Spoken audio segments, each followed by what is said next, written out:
Look at the Mango hack that happened, for example. The exploiter took all the tokens, locked it, created governance token, had like huge amount of voting power, raised a proposal and voted in favor and like pretty much passed the proposal on their own. Reliquary, that can't happen. Is Beethoven looking to go to more chains than just Phantom and Optimism? We're not actively like out there advertising, like going to networks, because we have quite a few things on our immediate roadmap. Like we want to get boosted pools out, we want to get Reliquary out, we want to do these things, we want to do them really well. And obviously deploying on a new network does potentially create like workload issues. But having said that, we're always open to possibilities. Like if there's anything interesting out there, we're willing to explore. Like our door isn't closed. We found from initially we were quite hesitant to go to Optimism, and the reason we went there in the end was because of it was a balance of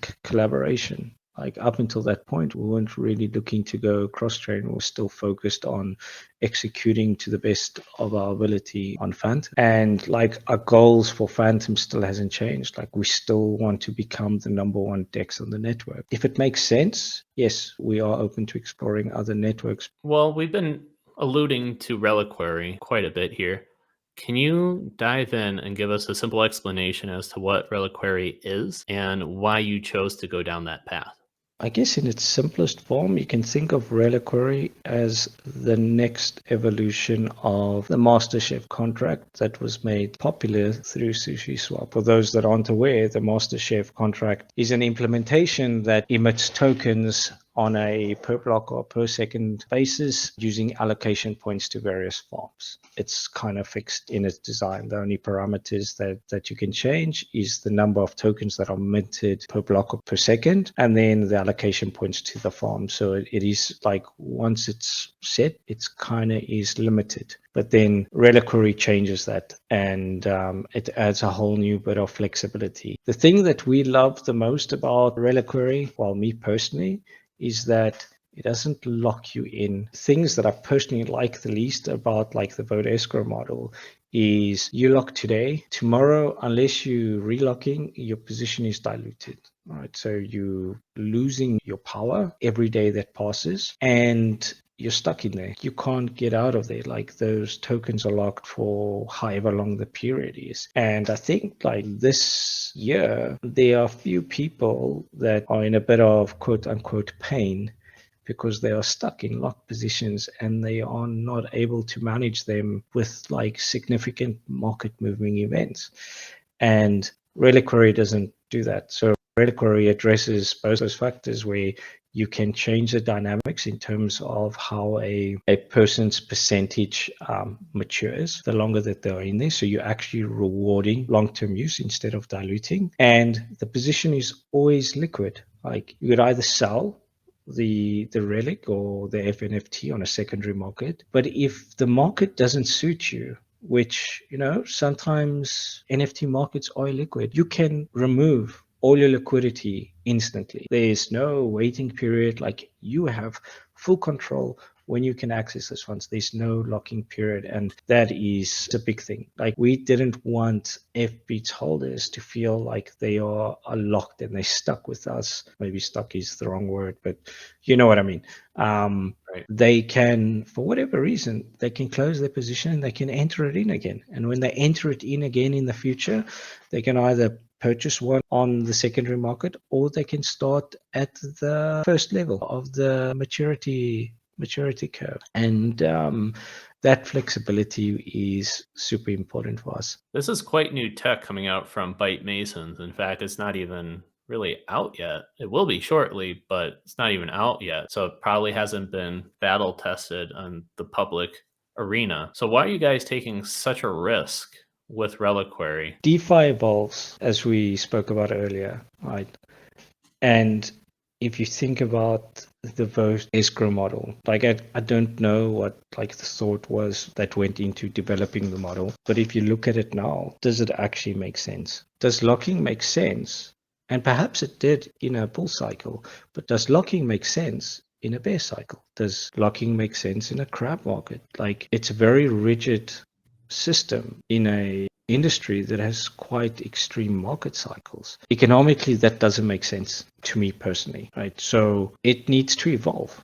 Right? It needs to change. What is the answer to that change? Is it reliquary? We hope so. Byte Masons are doing a lot of tests on it now. We're doing testing on our side. We've been discussing about doing beta testing on Iron before we release. DeFi won't progress if every protocol thinks, why do we take the risk on something new? We aren't making like code modifications to reliquary. We're making customizations that do not impact the security of the underlying tokens. And so Byte Masons have put it through a number of audits. So ideally, we would want it to be battle tested. Why couldn't you guys have waited for another protocol or a few other ones to show that it works and then decide to jump in?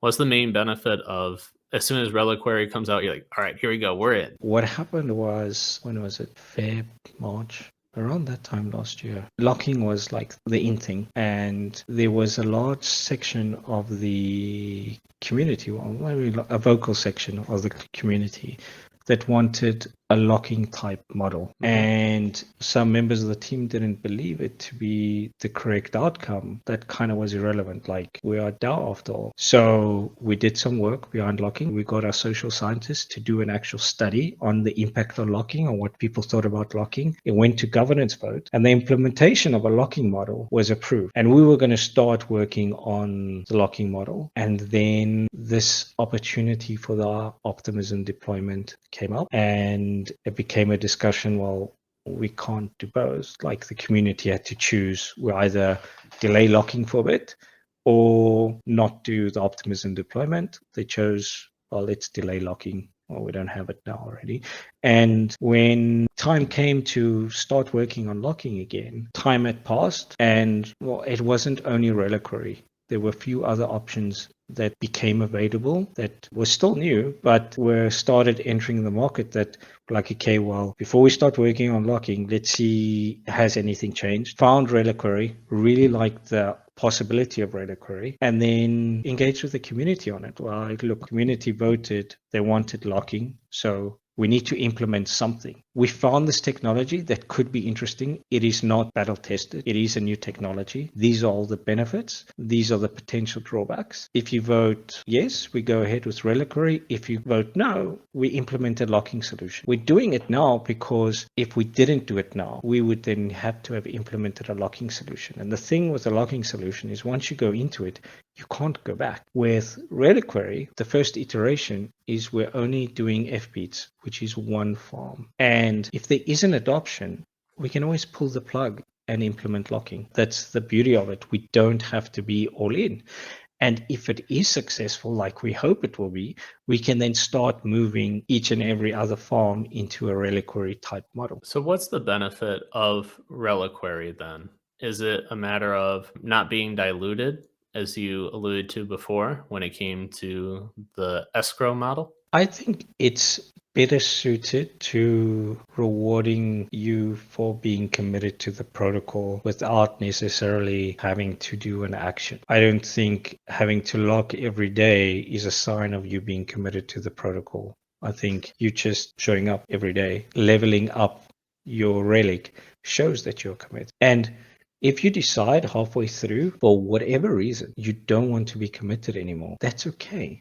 Like, you should have the option. Why does it have to be one extreme or the other? Why does it have to be fully liquid, or why does it have to be illiquid? Why can't it be in between? Why can't there be a balance? That is the main benefit of reliquary, is it rewards you for being through both. So with fBEETS, it's not only farm rewards, your voting power also grows with it. It's the only, like, that is our governance token, right? So the longer that you're committed to the protocol by providing liquidity, so does your voting power scale, which kind of makes sense, right? You don't want someone to come in today, lock a ton of tokens, and have like super strong voting power when, like, they might know nothing about the protocol, right? That is a potential governance attack. Whereas if a person has to come in and be in there for a period of time, you can at least spend their time to kind of, well, I'd like to think you can like suss out what they're about and see what their intentions are.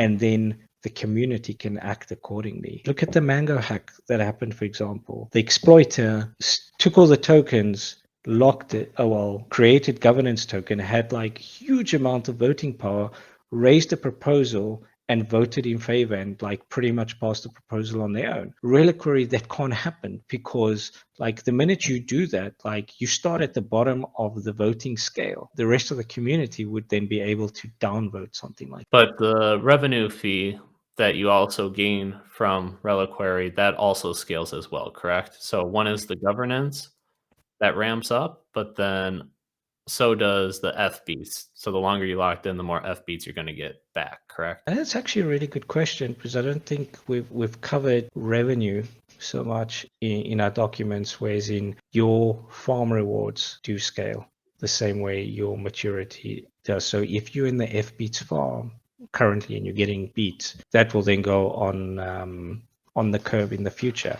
But in terms of revenue in the form of gauge bounties, that does also scale, because that bounty is relative to your voting power. So the more voting power your relic has, the more distribution of that bounty that you can get. So for your users that are unaware, what we do is we take a percentage, we take 30% of our protocol fees, we use that to buy beats of the open market, and then we use that to place bounties on the pools that are most profitable for us. So FBEETS holders are incentivized by the protocol to act in a way that benefits the protocol by voting for those top performing pools. That's a really cool concept. So that is linked to voting power, and that will also scale. And I don't think that has been really covered in the documentation that we put out there. So thank you for that question. Glad to have helped. In addition, could it be a double-edged sword? Because on one hand, you're discouraging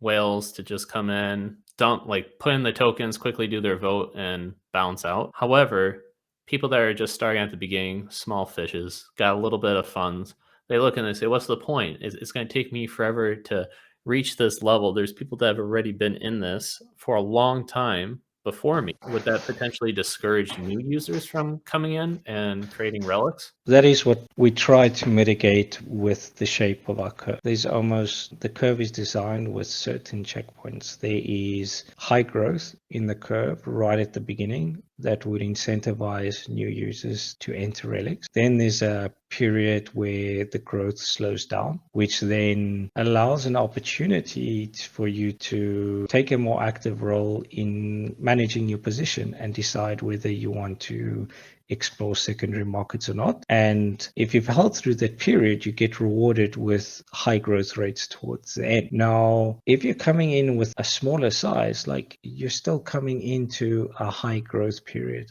at the beginning as a small fish. You could then also explore secondary markets to find maybe relics at a discount in the slower growth phases, and you can jump a level or two. But that line of thinking is why for FBEETS, it's only end of 10 weeks to reach full maturity. So even in that construct where, so many holders or so many FBEETS are in the highest maturity level, why would I enter at the bottom? Well, 10 weeks isn't that long in the context. It's a fair amount of time, but it's not crazy amounts of time. Right? Like 10 weeks goes by quickly. And that was some of the thinking of making it like a full 10 weeks for you to reach your maturity. So once you hit level 11, you can have all the benefits, but it's not so long that it would disincentivize you from doing it. And I guess is 11 weeks or 10 full weeks to reach full maturity a long time? That would differ from person to person and like their personal risk management. But I think based on like the survey that we did with locking, most think that 10 weeks is an acceptable. I think those results were the average was around 12 weeks lock was acceptable. So 10 weeks to get to full maturity plays within that, but at the same time, your position is completely liquid that you can exit at any time. Understood. I was under the impression that the levels would keep on going, similar to a video game where there'd be unlimited, but it would just take forever to always reach the next one, the next one. But if there's a cap, a maximum level after about 10 weeks, I can definitely see the thinking behind that, because you still have people locked in for a certain amount of time, but it's not so much where it's, let's say, 2 years, 4 years, etc. Yeah, I mean, something like that, like a much longer maturity curve, could be something that we could explore with some of the other farms. Like one of the reasons why we didn't do it here is because there is the voting power attached to it. We can't push forward this narrative of wanting to be and behaving like a DAO, but then you, through your design, you disincentivize people from, I don't even know if that's a word, but people are discouraged from entering your system because it just takes forever. Even like it's 6 months, like you go a year down the line and then someone wants to join and they go, damn, 6 months to have full voting power or full farming power. Like that's a long time, and it's long enough to discourage people from entering. And we don't want to make it that whoever joins Reliquary in the first few weeks are the only ones that will be participating in perpetuity. I think we want to make it so that in a year from now's time, we can have this conversation and we can hopefully say that, hey, like I spoke to someone last week that entered into fBEETS Relic for the first time, and like they think it's really cool. I mean, that's the ideal world. What's the benefit for Beethoven X to implement this reliquary implementation technology? Because for retail, it's liquid, but then you're getting a lot of the benefits of holding it out for the maturity curve. What's the benefit for Beethoven X? Well, it's a change in distribution of voting power and the rewards that are going to those in the fBEETS farm. And that change in distribution, by having your liquidity in there for end of 10 weeks is like a commitment to the protocol, especially in times we've seen this year. If we had Reliquary 6 months ago, it would make sense that through everything that has gone on, if your relic is still in 1111 and you're still here, you deserve like lion's share of the rewards. Like it's for us, it's just a change in the reward distribution dynamic. And it's a really cool way to then introduce people to our governance, how it scales, and hopefully create more engagement in terms of, you've seen the Beethoven branding. V has been working that, each level will have its own image attached to it. So like there's 11 images. So as you level up your NFT, like it changes. So there's a bit of interaction with it. You can like when you list it on the marketplace, like it will hopefully be really cool. And it's just another way for people to engage with us.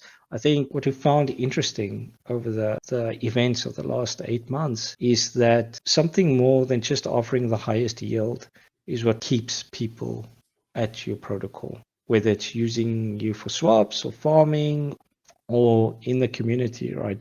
Like, yes, the yield might attract them, but there needs to be something else to make your community stick. And Reliquary is a cool tool that, if you engage in like imagery that's on your first 1 or 2 levels that you've matured up, you're going to be excited for level 3 to come level up and see what your new image is like. And then you'll be like, okay, maybe I like this one. I don't want to level up to level 4 because I like the pictures. If it generates that excitement around it, come the end of 11 weeks, it's almost like finishing a cool video game. You feel like a sense of satisfaction, but you also feel a sense of connection with the protocol, and hopefully it aids in that community stickiness. Which NFT marketplace do you see these FNFTs or these relics being sold on the most? Would that be like PaintSwap?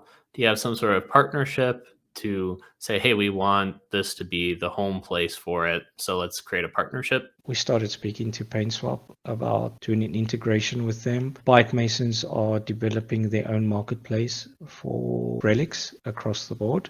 So hopefully we'll have 2 places that you can trade. We're hoping that the way that the curve is designed, it creates a bit more of an active market more of an active secondary market in it. I think across the board, like that's one of the places that I personally find FNFTs are still lacking, is they are still fairly liquid, and the secondary markets, they are there, they serve the purpose, but no one uses them. And hopefully, like through the education that will happen with Reliquary and the interaction, and hopefully people being able to sell their relics at a premium will stimulate that market. For sure. So, is there anything that I may have missed that I should have asked? And you're like, you know what, Professor, you should have asked about this because this is a really key point that should be brought up. Key point just in terms of, you asked when boosted pools on Phantom, like preempting the when Reliquary. The UI is busy being worked on, so I hope once that's done, we'll be ready to go live. Then it's just a question whether we're going to do closed beta testing within the community. And then just doing, and like the beta testing within the community would just be to test functionality. They wouldn't have a head start in the maturity curve. All right, so that'd be a great question then. So, when boosted pools, when reliquary integration with fBEETS? Oh, when the UI is done? Yeah, so I think boosted pools, we're talking weeks, as the Byte Masons are making quite a bit of progress on the multi-strat side, and on Reliquary perhaps a bit longer, because depending on whether we do a beta test or not, but it is, most of the contract work is done right now. Our design wizards are focusing on the UI experience while we start producing content to explain it. There's some really good articles coming out from various members of the team. Like personally, I published 2 about like the background why we settled on this curve and how the curve impacts you as a user. But France is busy preparing one that's a bit more on the technical side of the relics, and the Jedi and Nali are doing some work around Reliquary in general too, which super one-stop shop that just covers everything, so that as an end user, you don't need to go read like a few documents to get a picture. You can just go one-to-one consolidated place. So, and because like new technology, it does need education, and we're going to spend a lot of time on that, because like I said, in for us, in the ideal world, this does get adoption and it does get positive feedback, because we think the potential of the technology is really cool to roll out to all of our Beethoven farms, and not only fBEETS. Beautiful. Souvlaki, thank you so much for stopping on the channel. You're definitely a financial wizard, and it's amazing to hear your insights as to what Beethoven is working on.